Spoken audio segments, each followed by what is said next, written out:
Hello everyone, welcome to our channel teachings with Tani. तो recently वे Oval house में स्पैट के बाद जब हमें दोनों वर्ल्ड लीडर्स एक दूसरे के साथ लड़ते हुए दिखाई दिए, उसके बाद ट्रंप ने फैसला किया है कि वो यूक्रेन की तरफ जाने वाली मिलिट्री एड को सस्पेंड कर देंगे।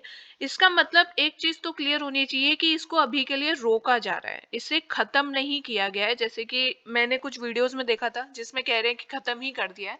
That is not true. अब कितने समय तक रोका जा रहा है ये अभी चीज क्लियर नहीं हुई है, ठीक है।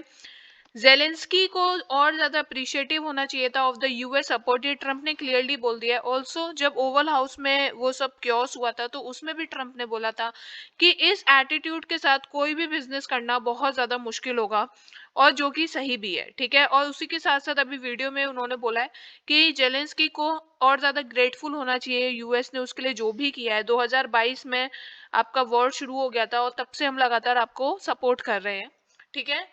फिर उसके बाद ऑफ कोर्स इसके बाद यूक्रेन में क्योस मचा हुआ है। अगर यूएस एड खत्म हो जाती है, जो मिलिट्री एड है अभी तो वो कुछ टाइम के लिए रोक दी गई है, उसका भी अपना एक कॉन्सिक्वेंस होगा। लेकिन अगर वो खत्म हो जाती है तो यूक्रेन के पास फिर कोई उम्मीद बचेगी नहीं कि वो रशिया से लड़ पाए, क्योंकि साफ साफ ये जेलेंस्की खुद मानते हैं कि अगर यूएस का सपोर्ट नहीं होता तो मैक्सिमम 3 दिन टिक पाता यूक्रेन, और उसके बाद रशिया उसे आराम से कंकर कर लेता।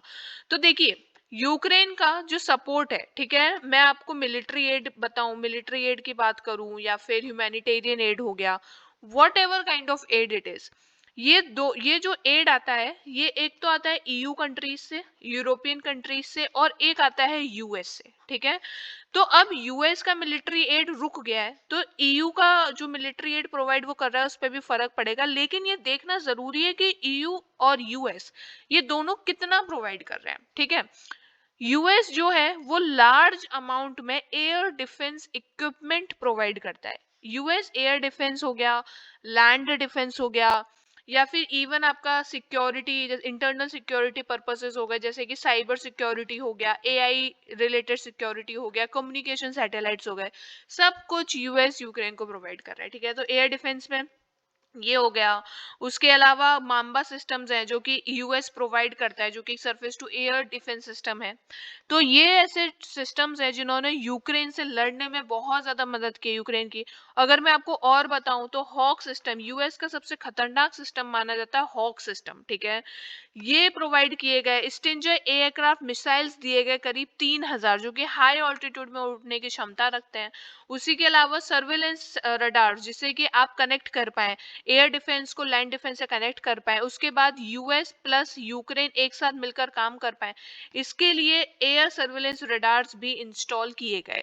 मिसाइल्स एंड मोटर्स भी लार्ज अमाउंट में दिए गए, जैसे कि हॉर्ट्जर्स हो गए, उसके बाद 70,000 से ज्यादा मोटर्स हो गए जिसमें से कि आप ये पूरा रख के लॉन्च करते हैं, ठीक है। ये जो है ना, ये यूएस के मोस्ट एडवांस्ड वेपन्स हैं और ये दुनिया में सबसे ज्यादा लीथल माने जाते हैं, जो कि यूएस ने यूक्रेन को लार्ज अमाउंट्स में, लार्ज क्वांटिटीज में प्रोवाइड किया है।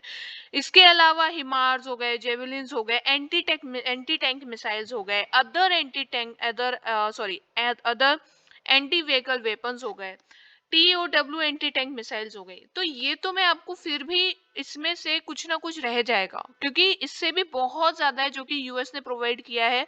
एक कॉम्प्रहेंसिव एड प्रोवाइड किया है यूएस ने यूक्रेन को।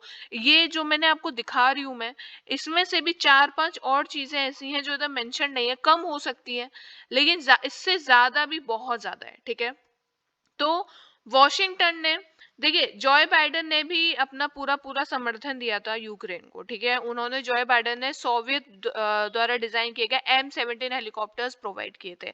वॉशिंगटन ने 100 से ज्यादा पेट्रोल बोट्स प्रोवाइड किए जो कि कोस्टल एरियाज को देखती हैं, ठीक है। जैसे कि मैंने आपको बताया, सैटेलाइट कम्युनिकेशन हो गया, night vision goggles, body armour, basically हर एक चीज जो कि लड़ने में इस्तेमाल होती है, सर से लेकर जूतों तक, सब कुछ प्रोवाइड किया गया है, ठीक है।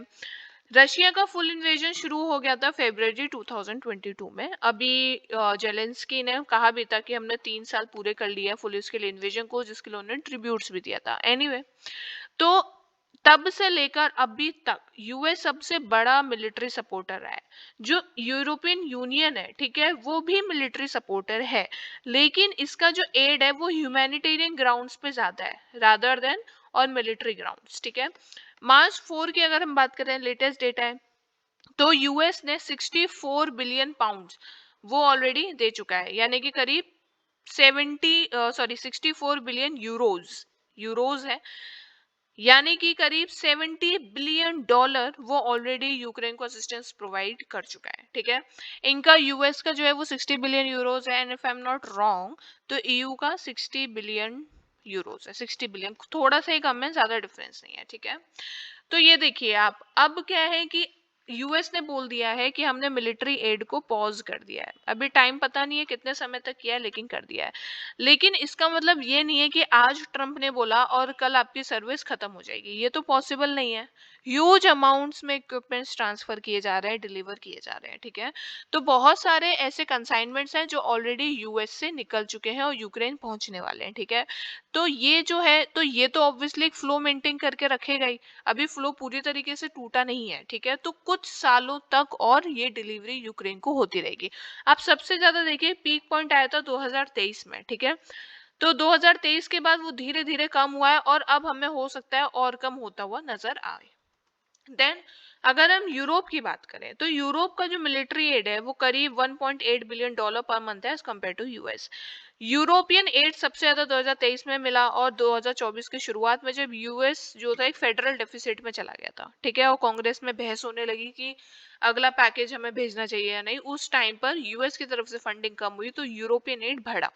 लेकिन अब क्या है कि जो यूरोपियंस है, ठीक है, वो जितना सप्लाई कर सकते थे कर रहे हैं, लेकिन अब उनकी उनकी जो कैपेबिलिटीज है वो यूएस के टक्कर की नहीं है। मैं यहाँ पे आपको सारे यूरोपियन कंट्रीज का बता रही हूँ, सारे यूरोपियन कंट्रीज भी अगर मिलकर मिलिट्री एड प्रोवाइड करे तो भी यूएस उनसे आगे होगा एडवांसमेंट्स में, अवेलेबिलिटी में, एक्सेट्रा। ठीक है, और सिंपली देखिए अगर यूएस अपनी एड को खत्म कर देता है, उसे सीज कर देता है, तो कुछ यूरोपियन कंट्रीज होंगे जो वो पीछे हटने लगेंगे, क्योंकि उनको अपने डिप्लोमेटिक रिलेशंस नहीं बिगाड़ने हैं यूएस के साथ। ठीक है, तो कुछ यूरोपियन कंट्रीज होंगी जो कि हिचकने लगेंगी मिलिट्री एड को प्रोवाइड करने में।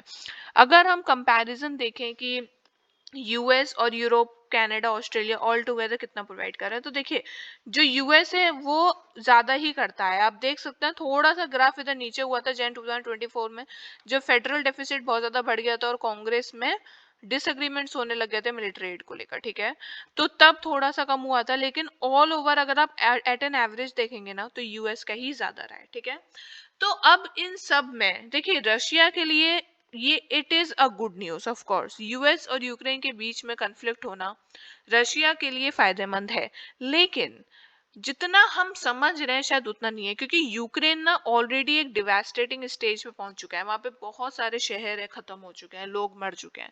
उसके अलावा रशिया के अपने जो लोग हैं जो वहां पे लड़ने गए हैं, उनमें से भी लाखों की जान जा चुकी है, तो वो जीत सकता है ये वॉर, लेकिन वो अपने ऑलरेडी बहुत सारे लोगों को खो चुका है। यूक्रेन जो है वो रूइंड कंडीशन में है, तो हम जो ऑप्शन है वो तो सीज फायर है। देखिए हमेशा जो शांति होती है that is the most most optimum option, right. तो सीज फायर होगा।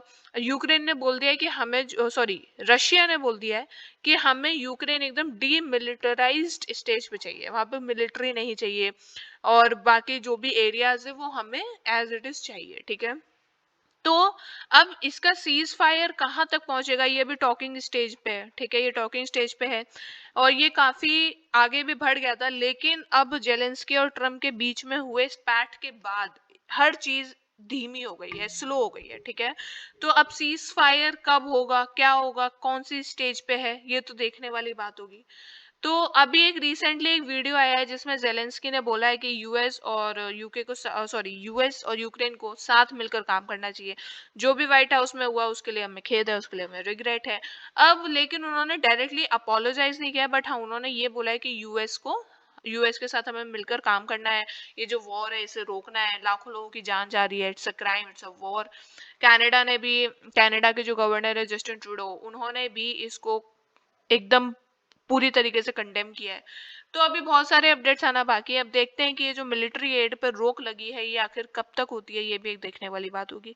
सो that was for it and that was the complete update about it. Let's see कहानी कौन सा टर्न लेती है, it will be worth watching. See in the next video.